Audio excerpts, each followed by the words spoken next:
Hey, good morning, everybody. Welcome to the Wednesday morning Devo. It's nice to see you. Hi, Annika. Glad you're here. Hope you are off to a good week so far. I'm out here in the backyard watching the birds and taking in a little bit of nature. I like to do that in the morning. And just a hot tip for some of you who are out there. Right over here, this is not a commercial for Amazon, but that is a squirrel-proof bird feeder.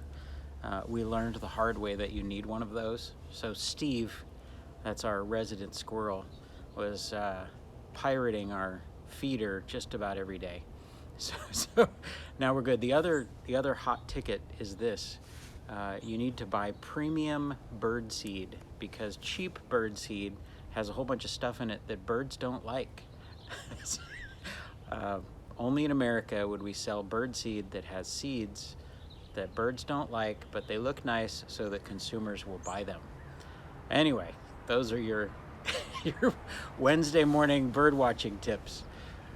So we are just about a week after Thanksgiving and just a few weeks until Christmas. So I hope that you made it through Thanksgiving well, and although things were a little bit different this year for many people, I talked to a lot of people who had a much smaller group or were alone on Thanksgiving, and it was just kind of a different day for so many people. In fact, we did a dinner here locally for those who are homeless and didn't have a place to go, and only a few people came. I think part of that may have been because of the 50-mile-an-hour winds and because of COVID, but then we ended up sending to-go boxes and dinners all over town to different camps and areas where people would be in need. So that turned out to be great. But I have a question for you this morning as you get started. Hi, Daniel. And that's this. What are you thankful for in 2020 that you didn't really even pay attention to in previous years? So just think for a minute, because it's been such an interesting year, such a weird year. I think about my neighbors. There are neighbors that I met and got to know because of COVID, because of all this stuff that I would never have gotten to know. I think another thing that I think about is church. I mean, we took church gathering for granted, and then suddenly it's gone for a while, and now it's back.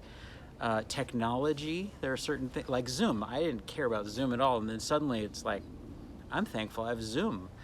We're zoomed out, I know, but at first we were thankful for it. The other thing that I think about is toilet paper. How many times in my life have I taken toilet paper for granted, and then suddenly in 2020 it's like, oh hey, I scored.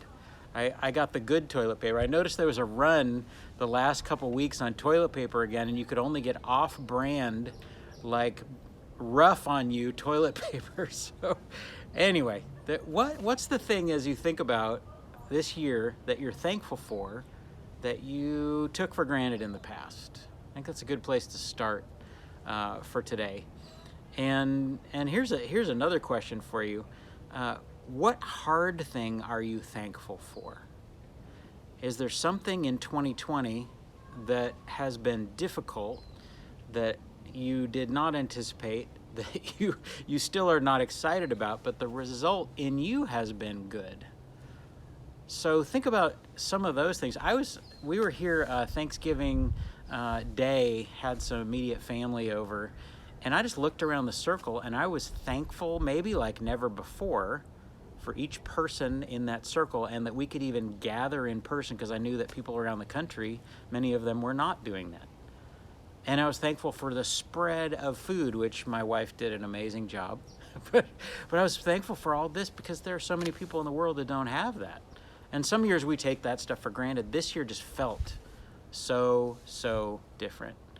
So as we look forward to Christmas, that also is just going to feel a little bit different this year. But I think that can be great. So that's what I wanted to talk about for just a minute. And so as you look at Christmas, if you're like me, Right now, I'm looking at it a little more thoughtfully. I'm moving a little bit slower. I'm not rushing around like crazy. Usually December, soon as end of November hits, I'm off to light speed. I'm moving way too fast. This year's different. It's a little slower, a little more thoughtful, a little more calculated, less parties. It also seems like there's less focus on gifts for us. Don't tell my kids. It seems like there's less focus on gifts. I mean, gifts are important. That's beautiful. But it seems like there's more going on this year, more about relationship, more about being together. So some of those things, they seem pretty awesome, to slow down and actually pay attention to what's going on. Hey, Bob in Kenya joined us. Hi, Ray. Hi, Mr. McMaster. Glad you guys are here. So how will Christmas be different? That's a great question. But here's a better question for you. How should Christmas be different? So if you think about the month of December, if you think about the week of Christmas, if you think about Christmas and New Year's, Christmas Day even, how should it be different this year for you? What would make it beautiful? What would make it powerful? What would make it meaningful? What would make it right, if I were to say it that way? And I don't know about you, but it seems like many of us have gotten sick of Christmas lately, some aspects of it, because it's just all the show and all the money and all the busyness, the business and the busyness of Christmas, and it's kind of gotten off track. But I was reading something from Tozer, who often has the amazing quotes. He said, the theology of Christmas too easily gets lost in all the wrappings. But apart from its theological meaning, it has no meaning at all. Boom. We got to get back to the heart. And I don't mean like, remember the reason for the season. Like, we've all seen bumper stickers and all that stuff. But there's something about understanding the theological depth, the massive importance of Christmas that changes everything. And it's not a nice holiday to do nice things for nice people and ignore people who are not nice. It's so much more than that. And I hope that this year we can get into Christmas deeper, if I were to say it that way. The Apostle John said this in John 1. The Word became flesh and moved into the neighborhood. We saw the glory with our own eyes, the one-of-a-kind glory, like Father, like Son, generous inside and out, true from start to finish. And I think about December coming, and I want to welcome you, if no one has welcomed you yet. I want to be the first to welcome you to December 2020, because I think this is a different one than we've ever had before. And I hope you will find more Jesus in this Christmas than you ever had before. Because nothing this year is normal. Nothing is business as usual. Nothing is predictable. This year's different. And you're probably sick of this word, but how many times have you heard the word unprecedented? So I was thinking about that word this week. Think about this. Here's something very unprecedented.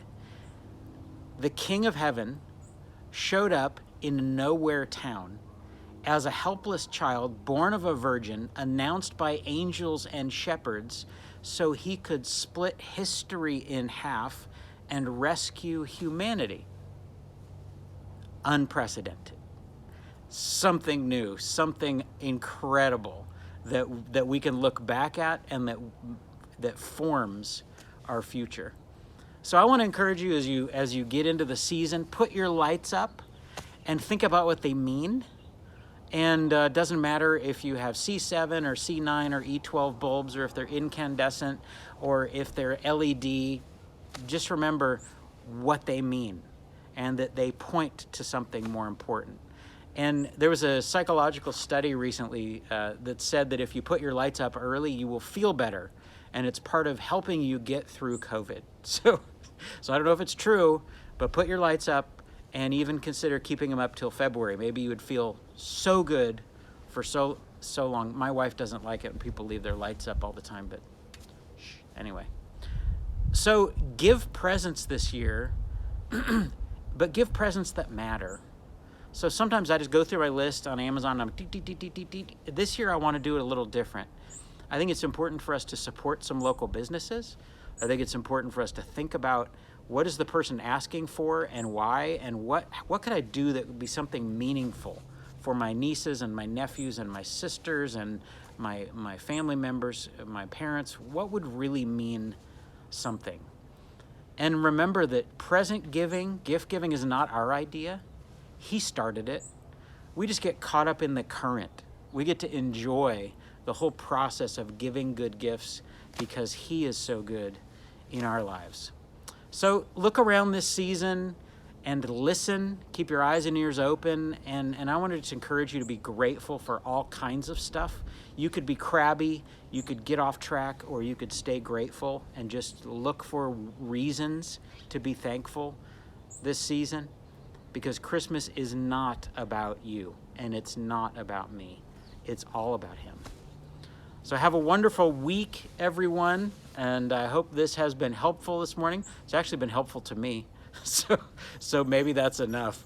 Well, God bless you guys, and I hope you have a fantastic week and a fantastic December. I'll see you soon.